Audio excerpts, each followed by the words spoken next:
विश्वं दर्पणदृश्यमाननगरी तुल्यं निजान्तर्गतम् पश्यन्नात्मनि मायया बहिरिवोद्भूतं यथा निद्रया यः साक्षात् कुरुते प्रबोधसमये स्वात्मानमेवाद्वयम्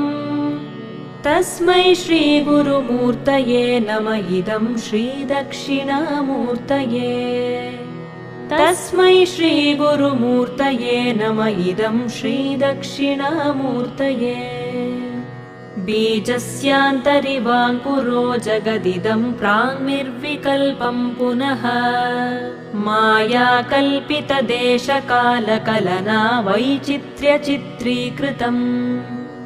मायावीव विजृम्भयत्यपि महायोगी वयस्वेच्छया तस्मै श्रीगुरु